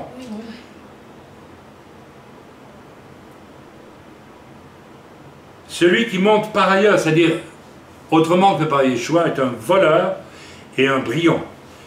Amen. Mais celui qui entre par la porte est le berger des brebis. Amen. Nous l'avons lu. Ok, jusqu'au verset 5, mais lisons jusqu'au verset 5. Le portier lui ouvre et les brebis entendent sa voix, il appelle par leur nom les brebis qui lui appartiennent et il les conduit dehors. Lorsqu'il a fait sortir toutes ses propres brebis, il marche devant elles et les brebis le suivent parce qu'elles connaissent sa voix. Lorsque vous êtes dans une œuvre où Dieu vous a conduit, vous devez normalement entendre la voix de Dieu quand la prédication est donnée. Si vous n'entendez pas, vous avez un problème. Vous me comprenez ou vous ne comprenez pas? Waouh, je vous parle de choses que nous avons vécues et que nous connaissons. Amen. Amen. Et elles ne suivront point un étranger, mais elles fuiront loin de lui, parce qu'ils ne connaissent pas la voix des étrangers. Vous savez, c'est typique, je me rappelle dans l'église que j'ai fréquentée, tout jeune chrétien, une assemblée de Dieu, pentecôtiste. Un jour, le pasteur nous a dit, voilà, on va recevoir un chanteur français. Il faisait de la louange. Et il est venu, et dès qu'il était sur l'estrade, on avait un malaise. On avait un malaise, on se disait, tiens, quelque chose qui ne va pas avec lui. Il chantait bien, il chantait des louanges à Dieu, mais on sentait qu'il y avait quelque chose qui n'allait pas, quelque chose qui ne venait pas de Dieu. Et après, il a passé toute la soirée à nous chanter, hein. Et puis le pasteur ne pouvait pas lui dire d'arrêter. Et le pasteur, après, il est venu me trouver, il m'a dit, donne-moi un peu ton avis, comment t'as trouvé? Je dis, moi, je crois que cet homme n'est pas sauvé. Et il était connu en France. Plus tard, j'ai des années après, j'ai vu qu'il faisait des enseignements, je sais pas, sur YouTube, et il n'avait toujours pas l'air plus sauvé qu'à l'époque où il... Mes amis, prenons vraiment garde, faisons attention. Nous allons lire à présent, et nous finirons là-dessus, par Jean 12, verset 31, quelque chose de formidable, qui va nous encourager, j'espère en tout cas. 12, verset 31, nous lisons ensemble. Amen. Amen. Maintenant a lieu le jugement de ce monde, maintenant le prince de ce monde sera jeté dehors. Et moi, voilà, juste verset 31. Maintenant le jugement de ce monde commence, maintenant le prince de ce monde sera jeté dehors. Qu'est-ce que ça veut dire? Le diable est toujours là, n'est-ce pas? Donc qu'est-ce que ça veut dire que le jugement commence? Le jugement commence pour le salut des âmes. La mort et la résurrection de Jésus, c'est le début d'une aventure universelle qui dure depuis 2000 ans, où le diable va être chassé. Chaque fois qu'une âme vient vraiment au Seigneur, le diable recule. Donc le diable est chassé. C'est ça que ça veut dire. Alors ça, c'est formidable. Ici, Yeshua annonce implicitement qu'à partir de son sacrifice, sa mort, sa résurrection, et tout ce qu'il nous a laissé, eh bien, l'Église qui va résulter de ça va envahir le monde, et c'est pourquoi le diable en est chassé. Chaque fois qu'une âme se convertit, eh bien, le diable, n'est-ce pas, doit dégager de cette vie-là, il ne peut plus normalement intervenir. Il essaie encore, mais il n'a plus de droit en principe. Voilà, là où l'Église envahira, a envahi en 2000 ans, n'est-ce pas, le monde. Dieu nous dit alors aujourd'hui, ne nous laissons pas, n'est-ce pas, envahir par le diable, venir envahir le terrain de l'Église. Ne laissons pas les faux nous venir prêcher dans nos églises, ou s'ils le font, dénonçons-le. Quand cet homme est venu parmi nous en Suisse, je m'en souviens, nous l'avons dénoncé et tout le monde était d'accord d'ailleurs, comme un faux, un hypocrite. Carrément, il l'était, un menteur en plus. Et nous l'avons pris sur le fait. Ok? Ne laissons pas le diable venir envahir le terrain de l'Église et nous-mêmes n'allons pas nous souiller sans discernement en allant écouter, voir tout le monde et n'importe quoi. Parce que même le fait d'aller écouter quelque chose de bon dans une autre église, si Dieu ne t'a pas demandé de le faire, c'est absolument inutile. Tu vas rentrer dans le système consommateur. Il y a des chrétiens comme ça qui courent toutes les églises, j'ai vu ça partout en Suisse, en France. Ils ne sont pas fidèles dans une église, ils courent d'une église à l'autre, ils changent. J'ai connu comme ça un couple qui avait 4 églises à visiter tous les mois. Mais ils n'étaient fidèles dans aucune. Ils venaient chez nous aussi. Et un jour, je leur ai demandé, mais finalement, vous faites quoi là? Ils m'ont dit, nous sommes... je crois que nous avons un ministère pour aller voir ce qui se passe dans les églises, pour redresser ce qu'il faut redresser. Quelle prétention! Quel orgueil! Et puis quand on a creusé dans la vie de ces gens, oh mes amis, je ne vous dirai pas ce qu'on a découvert. C'était glauque de chez glauque et de chez glauque. Il y a aussi un revolver qu'on appelle un Glock. Eh bien c'était Glock comme un glauque. Glock, enfin bref. Donc ne laissons pas le diable venir envahir le terrain de l'Église et le terrain de nos cœurs et ne pas, n'est-ce pas, passer par la porte, n'est-ce pas, du salut et puis laisser finalement, n'est-ce pas, venir souiller ce salut. Nous venons de voir comment cela est possible. Je ne reviendrai pas dessus. Voilà, plus il y a maintenant, je vais terminer mon message là-dessus, l'absence maintenant de sanctification pour vous qui venez de vraiment découvrir le salut en Yeshua. Vous devez faire attention à l'absence de sanctification. Si vous laissez passer la moindre chose, lorsque votre conscience vous parle, même une chose anodine, et que Dieu vous dit, ça c'est pas à faire. Si vous passez dessus, c'est fini. La porte se referme. Dieu veut que vous mettiez en ordre vous-même, sans qu'on ait à vous le dire. C'est absolument effrayant de voir combien de chrétiens font n'importe quoi et vivent tranquillement après, comme si de rien n'était. Aucune sensibilité spirituelle. On peut se poser des questions sur leur vrai salut. Ou alors ils ont été sauvés, mais bon, ils retournent dans leur état d'hommes anciens, comme si de rien n'était. Attention à ça, mes amis. L'absence de sanctification, du caractère, des mauvaises tendances du vieil homme, n'est-ce pas, traité à la légère. C'est très français, ça, le... On verra, je m'en fiche. J'ai vu ça chez presque toutes les personnes francophones de l'œuvre. On ne peut pas compter dessus. On est léger. Et vos légèretés ont parfois des conséquences catastrophiques pour les autres. Vous devriez être dans les larmes et à genoux, ceux qui ont fait ça, et vous repentir vraiment devant Dieu. Vos légèretés peuvent avoir des conséquences catastrophiques. Catastrophiques.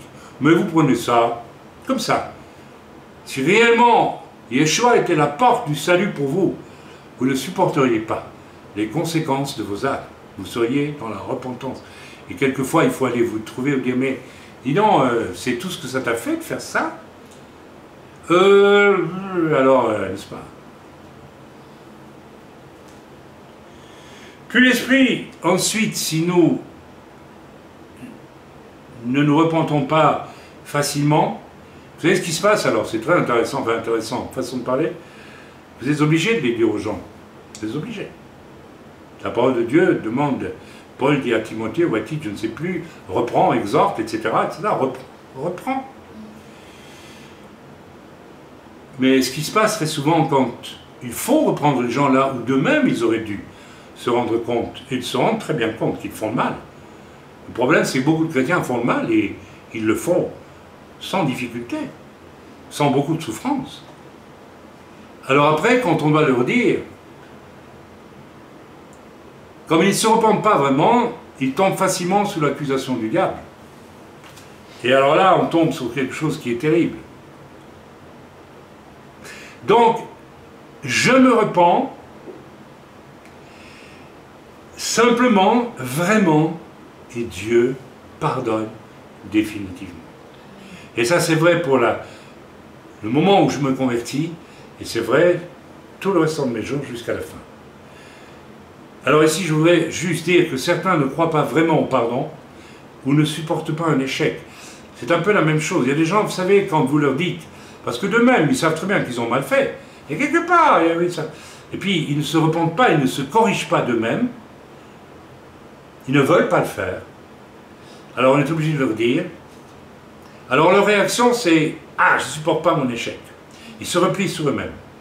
L'orgueil les emporte, parce qu'en fait, lorsque tu fais quelque chose, et tu sens bien que c'est pas bien, si tu ne te repens pas, c'est que ton orgueil te dit « Mais non, c'est pas nécessaire, voyons. C'est pas trop grave. » Ça veut dire qu'il y a encore en toi cet orgueil de ta personne, de ton moi, qui est plus fort que la conviction de péché que Dieu te donne. Ça, mes amis, c'est très dangereux. Parce que vous savez ce qui se passe après? Ce genre de personnes qui ne se repentent pas en réalité, elles vont se réfugier dans de la religion. Elles vont commencer même à faire des bonnes œuvres. Elles vont vouloir faire plein de choses pour Dieu, croyant qu'ainsi, ils peuvent passer par la porte qui est Yeshua. Mes amis, vous n'entrerez pas par la porte du salut parce que vous faites des bonnes œuvres. C'est une hypocrisie. En réalité, c'est parce que vous ne supportez pas de vouloir écouter le Seigneur, le Saint-Esprit qui vous dit telle chose que tu fais n'est pas bien. Vous passez dessus, vous passez de la pommade sur votre faute par orgueil, parce que vous vous aimez beaucoup. Et c'est ça la vérité, vous vous aimez tellement. Alors non, il ne faut pas m'en demander trop, je me suis repenti, je me suis converti. Bon, maintenant, il ne faut pas trop m'en demander quand même, hein. Moi. Je crois que j'en ai dit assez. J'en ai dit assez.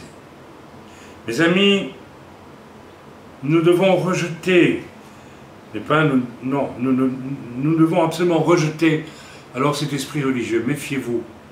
Si vous commencez à faire beaucoup de choses, vous croyez que c'est ça qui vous sauve, vous êtes complètement à côté. Luther avait raison. Le salut, c'est un cadeau. Vous n'ajoutez rien à votre salut par vos bonnes œuvres, parce que vous faites bien ce que vous faites. Vous ne faites que votre devoir, en fait. Mais ce n'est pas ça qui vous sauve. Ce qui va vous sauver, c'est de vous convertir vraiment. Et puis lorsque le Saint-Esprit vous montre quelque chose qui ne va pas dans vos vies, c'est de vous repentir vous-même. D'aller vous-même vers les gens que vous avez offensés, ou que vous troublez, ou que vous mettez mal à l'aise, et leur dire, tu sais, je sens bien que j'ai fait quelque chose de mal, je te prie de me pardonner. Mais ça, mes amis, on l'attend souvent longtemps. Vous pourrez me poser la question, si je le fais, je vous dirai, oui, je le fais. Oui. Oui. Oui, oui. Autrement, je n'aurais pas le droit de vous en parler. Est-ce que vous le faites? Vous écoutez le Seigneur quand il vous parle? Yeshua, le mot-clé de tout cela, mes amis, c'est l'humilité. Je crois que le mot-clé de tout le message, c'est l'humilité. Le témoignage de Chaim et de son épouse, c'est le témoignage de gens humbles, qui sont attentifs à ce que Dieu leur dit. Je crois que depuis le jour où ils ont accepté Jésus jusqu'à aujourd'hui, ils marchent dans la sanctification tous les jours, avec prudence, avec sagesse. Amen. Le mot-clé, c'est l'humilité. Yeshua est la porte, il est ma porte, il est ta porte, et il a été, lui, le modèle même de l'humilité parfaite. Sans cette humilité, tu ne peux pas passer la porte. Elle va te résister, la porte. Alors, où en es-tu aujourd'hui? Voilà, veux-tu passer la porte? Peut-être que tu n'as jamais passé la porte. Et aujourd'hui, le Seigneur t'invite à la passer, la porte. Peut-être que tu es de ceux qui ont passé la porte, mais qui sont revenus en arrière. Qui n'ont pas voulu écouter l'Esprit de Dieu quand l'Esprit de Dieu leur parlait.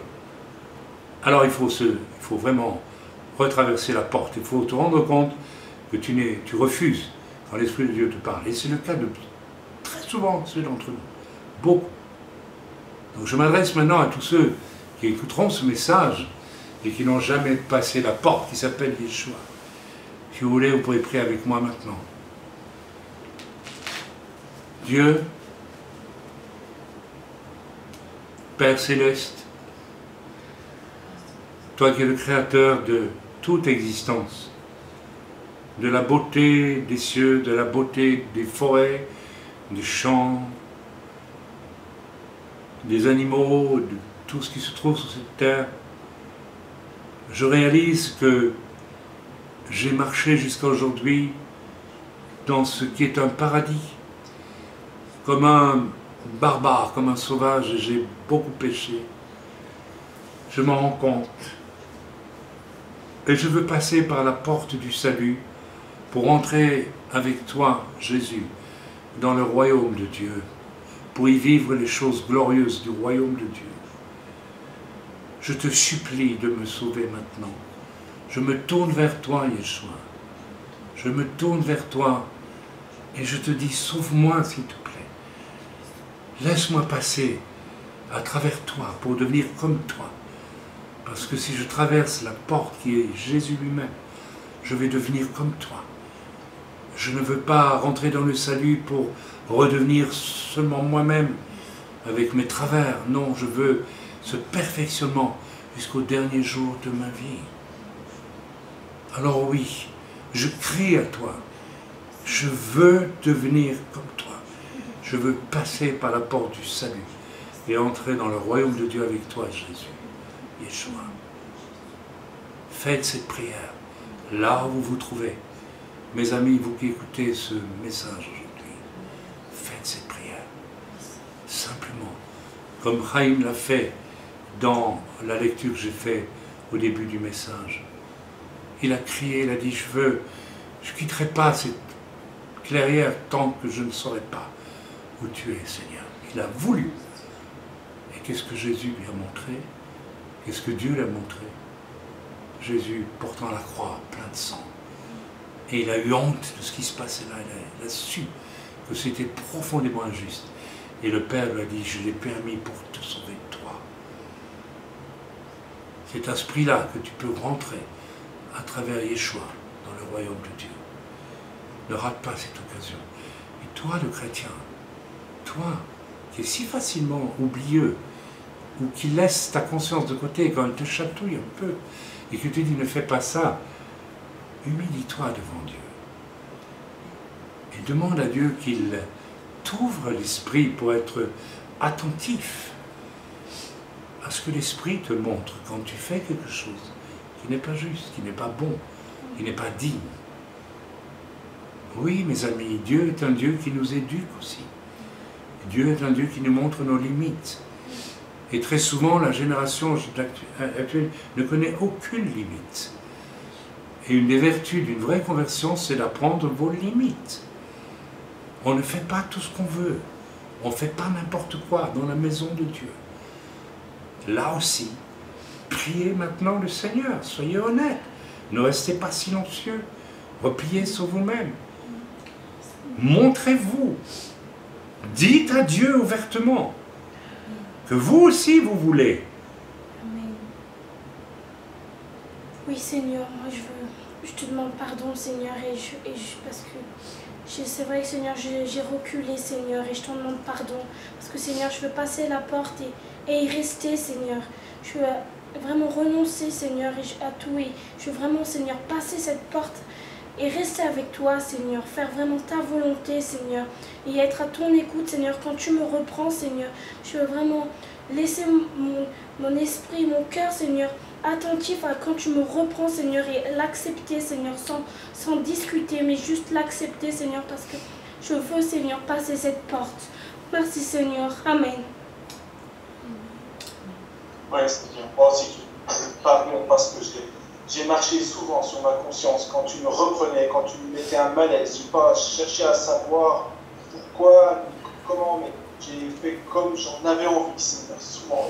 Et vraiment, je te demande pardon, j'ai vécu comme un animal en faisant ça. Et vraiment, pardon, Seigneur. C'est une honte. J'ai reculé. Et oui, je veux revenir à toi, Seigneur, pleinement, et repasser la porte. Et suivre ce que tu me diras dans ma conscience, Seigneur, au jour le jour, et réparer là où je blessais, réparer là où j'ai du mal. Amen. Jésus, je ne peux pas rester comme ça, Jésus. Amen. S'il vous plaît, nous n'allons pas perdre notre temps si... Ok, vous savez, si vous n'êtes pas spontané, on passe, c'est tout, tant pis. Vous savez. Et Seigneur, moi aussi, Seigneur, franchi cette porte et refait marche arrière, Seigneur, et ma négligence a eu des conséquences, Seigneur, sur ton serviteur. Et Raïm, je te demande pardon pour Amen. Soyez bref, soyez vrai. Oui, Seigneur. Moi, je veux passer la porte, Seigneur. Je veux passer à travers toi pour entrer dans le royaume de Dieu, Seigneur, et y rester, Seigneur. Et je suis trop restée à la porte, Seigneur. Et je te demande pardon, Seigneur, d'avoir beaucoup fonctionné avec tes mains. Amen. Et vraiment, Seigneur, je veux vraiment entendre ta voix, la voix de ton esprit, Seigneur, à chaque instant, qui me corrige afin de me corriger spontanément au nom de Jésus. Amen. Amen. Oui, Seigneur, je te demande aussi pardon, Seigneur. C'est vrai que moi aussi je suis revenu, Seigneur. Je suis sorti de la porte, Seigneur, et je te demande pardon, Seigneur, parce que quand tu me parles, Seigneur, je ne suis pas attentif. Je veux être attentif à ton esprit, Seigneur, à ce que toi tu me dis, et ne pas laisser, Seigneur, mon âme ou ma vieille nature prendre le dessus, Seigneur, mais veiller à cela, Seigneur. Et je te demande pardon parce que ça cause des dégâts, Seigneur. Je te demande aussi pardon, Raïm, pour tout ce que je t'ai fait subir, Seigneur, depuis Amen. tant de Amen. Pardon. Amen. Voilà, frères et sœurs, on ne va pas prolonger parce que tout ça va aller sur YouTube, mais bon habituellement on ne le fait pas, mais soyez vigilants, et puis posez-vous des questions, pourquoi vous refusez vous savez, c'est quand même grave de savoir qu'on fait le mal et puis on minimise. On prouve par là qu'on n'a encore rien compris à la sainteté de Dieu et à la sainteté de la porte par laquelle nous entrons dans le salut. C'est pas banal, c'est pas vous avez levé la main dans une église, ça va, vous êtes sauvé. Non! Vous passez par Jésus, par tout ce qu'il a vécu, par tout ce qu'il a souffert, par la puissance de sa résurrection, par la puissance de son enlèvement, par la puissance du baptême du Saint-Esprit qui est donné ensuite. C'est tout ça qui entre en jeu. C'est immense, c'est puissant, c'est saint, mes amis. Dieu est saint. Ne laissez pas vos natures humaines minimiser la faute et le péché. Ne soyez pas légers, ne soyez pas superficiels, ne soyez pas « Oh, c'est pas trop grave ». C'est très français, ça. C'est jamais grave. Non, non, non, non, on va relativiser. Ah, le mot relativiser, bien francophone. Relativisons, voyons, ce n'est pas si grave que ça. Les païens disent ça, mais vous êtes des enfants de Dieu, vous ne pouvez plus dire ça. Voilà, nous allons terminer avec un tout petit commentaire qui aurait dû être fait au début de la réunion sur Shavuot. Shavuot, c'est une fête formidable, c'est une fête qui célèbre le don de la Torah qui a été donné au Sinaï, et c'était aussi l'occasion d'une alliance au Sinaï pour le peuple hébreu.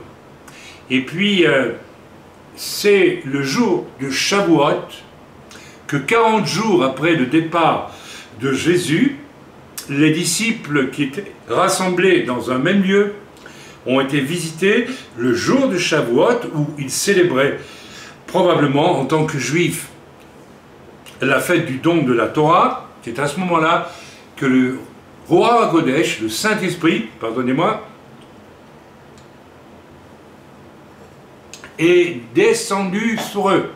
Ça veut dire qu'il est descendu sur eux le jour où l'on célébrait la fête du don de la Torah. Alors, élargissons la Torah, n'est-ce pas, aux prophètes, puisque la Torah, c'est les 5 premiers livres, et puis vous avez Nevi'im, Ktubim, et puis vous avez, pourquoi pas, ajoutons le Nouveau Testament, parce que nous croyons que c'est une parole de Dieu tout autant que le Tanakh, et donc nous pouvons dire que Dieu célèbre le don de toute sa parole aujourd'hui dans la fête de Shavuot. Et si le Saint-Esprit est descendu à ce moment-là, c'est aussi pour nous tenir un discours. D'abord, s'il descend, c'est que Dieu a établi une nouvelle alliance aussi, 40 jours avant, à travers Jésus, et il authentifie, il magnifie cette alliance par la visitation de l'Esprit. D'accord? Et donc, la nouvelle alliance en Yeshua est complètement scellée, pour moi, à la Pentecôte. Bien sûr, c'est le sacrifice de Jésus qui nous sauve, ce n'est pas le don du Saint-Esprit qui nous sauve. Mais je veux dire par là, c'est un moment important aussi, très très important. Et sans le Saint-Esprit, l'Église, à mon avis, ne peut pas être l'Église. Elle ne peut pas remplir sa tâche. Donc, le don du Saint-Esprit, c'est aussi, quelque part, une alliance nouvelle avec l'Église. C'est très important. Je suppose, j'espère que vous comprenez mon point de vue. Je ne crois pas qu'il soit anti-biblique, en réalité. Il est peut-être un peu plus profond que ce que l'on peut peut-être envisager d'un point de vue habituel. Donc, nous avons là 2 alliances, et aussi il y a un discours.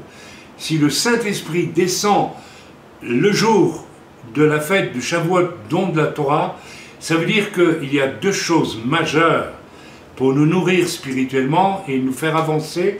2 choses simples que nous devons absolument respecter, c'est la parole de Dieu et le Saint-Esprit qui nous est donné pour la magnifier, pour la faire comprendre. Quand je parle de cela, je veux dire par là que lorsque je lis la Bible avant d'être un chrétien, j'essaie de la comprendre intellectuellement et elle ne me nourrit pas.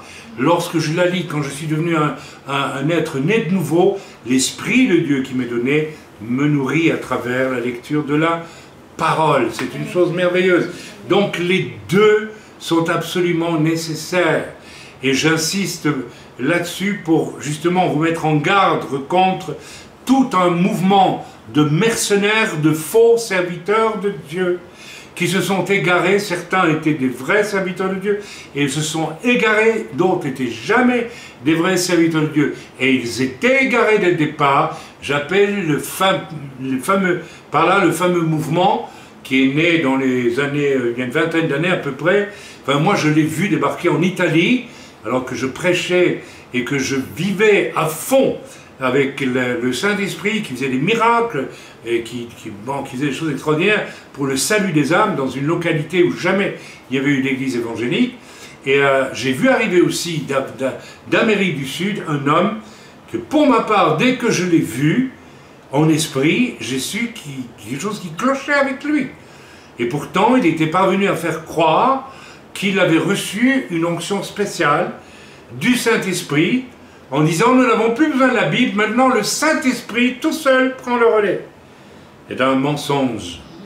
Et toute une pastorale de pasteurs italiens l'a accueilli en disant, voilà, c'est la nouvelle vague, c'est la nouvelle étape. Donc, des pasteurs ont déclaré à l'époque, nous n'ouvrons plus la Bible, nous n'avons plus que le Saint-Esprit. Alors on a vu ce que ça a donné. Vous savez, si le Saint-Esprit nie la Bible, ce n'est pas l'Esprit de Dieu. C'est un autre esprit. Un autre esprit qui, lui, n'a pas envie de la Bible. Il ne faut pas être très intelligent pour comprendre ça, sauf que les chrétiens, ils ne sont pas très intelligents parfois. Et il ne faut pas être très très intelligent pour comprendre que là, vraiment, ils se sont fait avoir. Et j'ai connu des hommes de Dieu remarquables avec qui j'ai croisé dans le travail du Seigneur en Italie. Je ne citerai pas de nom, mais c'est terrifiant. J'étais en face de... C'était un homme de Dieu américain, un juif. J'étais en face de lui dans un respect immense. Et nous étions là en face de l'autre. Nous sentions l'onction de Dieu sur lui et sur moi. Et je ressentais la crainte de Dieu être en face de lui. Tellement cet homme était intègre et puissant, comme il prêchait la parole de Dieu, qui était accompagné de miracles, de guérisons, etc. Aujourd'hui, il n'y a plus de Bible, il y a juste des manifestations, soi-disant, de l'Esprit, qui ne sont pas des manifestations de l'Esprit. Et son visage est devenu le visage d'un homme perdu. Perdu! Je ne reconnais plus l'homme que j'ai connu il y a 20 ans. Il est perdu, il est noyé dans je ne sais pas quel égarement. Donc mes amis, prenez garde avec tout ce qui circule aujourd'hui et qui vous annonce « Waouh, le Saint-Esprit, tu vas voir ce que tu vas voir. » Ouais, d'accord. Alors c'est les plumes d'ange soi-disant qui tombent, c'est les paillettes dorées, on rigole pendant 2 heures sous l'onction soi-disant, on tombe par terre, on fait des tunnels d'onction, on va prier sur la tombe des anciens pasteurs, on fait ceci, on fait cela, ah ben oui, et bien, et on suit le chemin de certains, bon ben voilà, comme Bénigne et des gens pareils, dont on voit très bien qu'ils se sont égarés. Point barre. Ah, attention, nous avons des vedettes qui sont des gens égarés. Et ils vont vous détruire si vous les suivez. Ou ils vont vous polluer, ils vont amener quelque chose qui n'est pas de Dieu dans votre vie. Voilà, je termine là-dessus. Donc mon message était, suite aux conversions de la semaine dernière, je vous en supplie, faites attention à ce que vous faites, restez modestement là où vous êtes, laissez le Seigneur maintenant malaxer la pâte de votre vie, lentement et sûrement.